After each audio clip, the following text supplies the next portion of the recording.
করার পরেও ওই বান্দারা আল্লাহর জন্য নামাজ ছাড়ে নাই, রোজা ছাড়ে নাই, কখনো নাশুকরিয়া হয় নাই। আল্লাহ পাক রব্বুল আলামিন একটা পোশাকের মতন সামর্থ্য দান করে নাই। অথচ আমাদের দিকে তাকাইয়া দেখো, তিন বেলা পেট ভরে খাইতে পারতেছি, বহু সাহাবায়ে কেরাম খানা পর্যন্ত পায় নাই।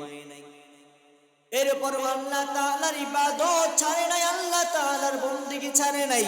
এরপর ওই বান্দারা কখনো আল্লাহর নাশুকরিয়া করে নাই, কখনো আল্লাহর ইবাদত ছাড়ে নাই। আর আমরা কেমন নাফরমান! আল্লাহ তাআলা যদি আমাদেরকে এক বেলা খাইতে দেয় মাংস দিয়া, বলি আলহামদুলিল্লাহ। আরেক বেলা যদি ঢাল ভাত খাই তাহলে নাশুকরিয়া করে ফেলি। অথচ বান্দা তাকাইয়া দেখো, তোমার মতো বহু বান্দা আছে তারা তিন বেলার দুই বেলা খাবার পায় না। তুমি পাঁচটা ড্রেস পরা পরেও, তোমার ঘরের ভিতরে আলমারি ভরা জামা কাপড় থাকা সত্ত্বেও রাস্তায় বের হইয়া আরেকজনের জামা কাপড় দেখিয়ে দেখিয়ে তুমি হিংসা করতে থাকো।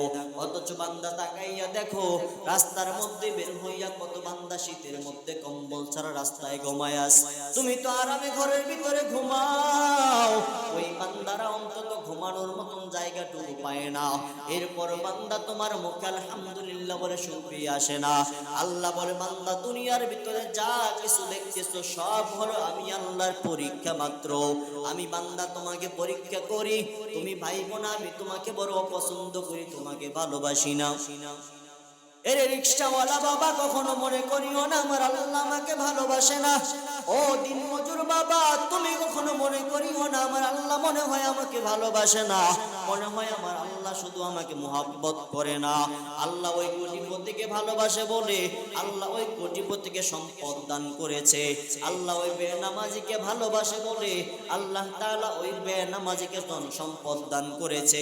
বরং না না না, কখনো এমনটা মনে করিও না রে বান্দা।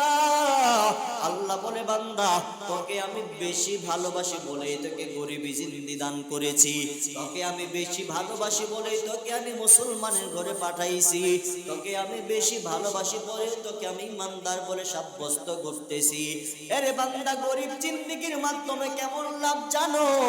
আল্লাহর নবী বলে, বান্দা সাহাবায়ে কেরামদেরকে বলতেছে, যারা গরিব আছো তোমরা কখনো মনে কষ্ট নিও না, তোমরা যারা গরিব আছো কখনো অন্তরের মধ্যে ব্যথা রাখিও না, কখনো আফসোস করিও না, অন্যেরটা দেখে কখনো হিংসা করিও না।